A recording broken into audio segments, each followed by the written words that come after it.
তৃতীয় শ্রেণীর শিক্ষার্থী বন্ধুরা কেমন আছো সবাই? আশা করছি ভালো আছো। আলহামদুলিল্লাহ আমি ভালো আছি। দেখো দেখো এখানে তোমাদের ইসলাম শিক্ষা বইয়ের এটা হচ্ছে 59 পৃষ্ঠা এবং অনুশীলনী হচ্ছে তৃতীয় অধ্যায়ের অনুশীলনীর কাজগুলো আমরা করব আজকে। আমি অধ্যায়ের ভিতরের কাজগুলো প্রত্যেকটা পাতাই আলোচনা করব, বাট আমি চাচ্ছি যে অনুশীলনীর কাজগুলো একটু দিয়ে দিই আগে, তোমরা একটু দেখে নিতে পারো। অনেকে খুঁজতেছে তো তাই। তো ওকে, আমরা এখানকার এই যে সঠিক উত্তরে টিক চিহ্ন দিব। এরপরে দেখো শূন্যস্থান পূরণ করব, দাগ টেনে মিল করব বাম ডান। তারপরে শুদ্ধ অশুদ্ধ নির্ণয় করব, সংক্ষিপ্ত প্রশ্ন এবং বর্ণনামূলক প্রশ্ন, বড় প্রশ্ন। ঠিক আছে, চলো আমরা কাজগুলো করি। আচ্ছা, এখানে একটা কথা বলে রাখি, তোমরা যারা অনলাইনে আমার কাছে পড়তে চাচ্ছ, সব বিষয় বাংলা ইংরেজি সহ সব বিষয় পড়তে চাচ্ছ, তারা এই নাম্বারে আমাকে সরাসরি কল করতে পারো, হোয়াটসঅ্যাপ করতে পারো, অথবা ইমোতে কল করতে পারো। ওকে, চলো আমরা কাজগুলো করি। সঠিক উত্তরের পাশে টিক চিহ্ন দিই। আচ্ছা, আমি এখানে কি করেছি, কোনটি নৈতিক গুণ না 1 2 3 4টা আছে। এখানে হচ্ছে উত্তর হবে কটা, বড়দের শ্রদ্ধা করা। ঠিক আছে, নৈতিক গুণ বোঝা গেছে। এরপরে খ হচ্ছে আখলাক শব্দের অর্থ কী। খেয়াল করো, আখলাক শব্দের অর্থ হচ্ছে চরিত্র। ঠিক আছে, এই যে 2 নম্বরটা। ওকে, তারপরে দেখো গ নাম্বার, নৈতিক ও মানবিক গুণকে আরবিতে কি বলা হয়? আখলাকে হামিদা। আখলাকে হামিদা। ঠিক আছে, এখানে আখলাকে জামিমা, তারপরে সত্যবাদিতা, সদাচার, আখলাকে হামিদা, এ আখলাকে হামিদা বলা হয়। ঘ নাম্বার, অন্যের দুঃখ কষ্ট অনুভব করে তাকে সাহায্য করা কোন ধরনের গুণ? সহমর্মিতা। এই যে এখানে দেখো সহমর্মিতা। ওকে, তারপরে ইয় নম্বর, কোনটি উদারতা গুণের উদাহরণ? দেখো এখানে সত্য কথা বলা, অন্যের কোথাও কাজের প্রতি সহনশীল হওয়া, ন্যায় অন্যায়ের পার্থক্য করা, কাজে কর্মে সৎ থাকা। বলা হয়েছে উদারতা। উদারতা তাহলে কী হবে?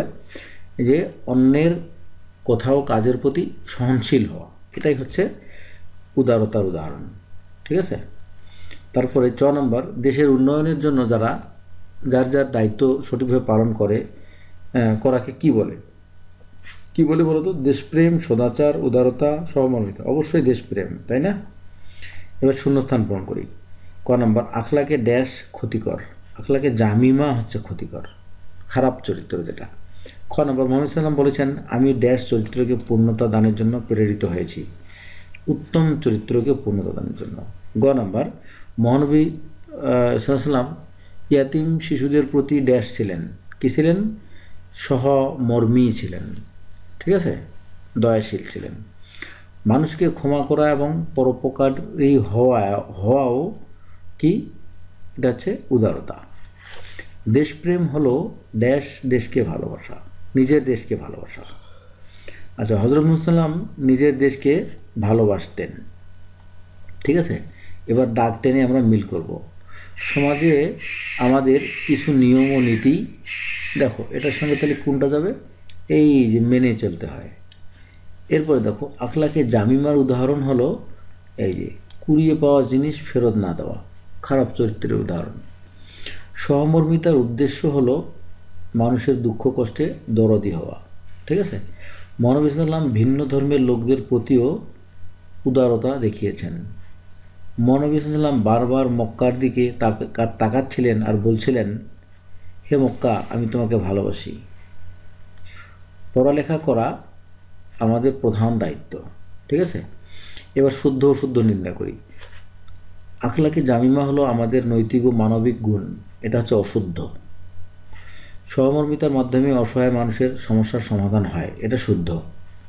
উদারতা হলো অন্যের কথা, কাজ ও চিন্তা ভাবনার প্রতি সহনশীল হওয়া, এটাও শুদ্ধ। মাতৃভূমির উন্নয়নের জন্য নিজ দায়িত্ব সঠিকভাবে পালন করাই দেশপ্রেম, শুদ্ধ। মহানবী সাল্লাম নিজের জন্মভূমিকে ভালোবাসতেন, শুদ্ধ। ঠিক আছে, এবার আমাদের সংক্ষিপ্ত প্রশ্নগুলো, এগুলো আমরা পড়ছি না, এগুলো তোমরা দেখে নিবা, লিখে দিয়েছি উত্তর, সবগুলো দেখে নিবা। নৈতিক ও মানবিক গুণাবলী কী, এরপরে সহমর্মিতা কাকে বলে, তারপরে এটা হচ্ছে আচ্ছা, সহমর্মিত কাকে বলে এটা পড়ে নিবা। এরপর হচ্ছে উদারতার সংজ্ঞা দাও, উদারতার সংজ্ঞা দাও, এটা পড়ে নিবা। ঘ নম্বর দেশপ্রেম বলতে কি বোঝায়, এটাও তোমরা পড়ে নেবা, ঠিক আছে। এরপরে আছে দেশপ্রেমে উদ্বুদ্ধ হয়ে আমাদের কি করা উচিত, এই যে এটা পড়ে নিবে। এরপরে আসে বর্ণনামূলক প্রশ্ন, মানে বড় প্রশ্ন। পরস্পরের প্রতি সহমর্মী হয়ে যে কাজগুলো করবে তার একটি তালিকা তৈরি করো, এই যে এখানে দেওয়া আছে, প্রশ্নের উত্তরগুলো সুন্দর করে দেওয়া আছে, তোমরা পড়ে নিবে। এরপরে মহানবী সাল্লামের উদারতা সম্পর্কে বর্ণনা করো। আচ্ছা, এই যে দেখো এখানে সুন্দরভাবে উত্তর দেওয়া আছে।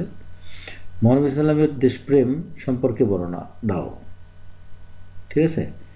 এই তো শেষ হলো তৃতীয় অধ্যায়ের সব সব কাজ আমি দিয়ে দিলাম, এগুলো তোমরা পড়ে নিবা। দেখার জন্য অনেক ধন্যবাদ, দেখা হবে পরের আরেকটা ভিডিওতে।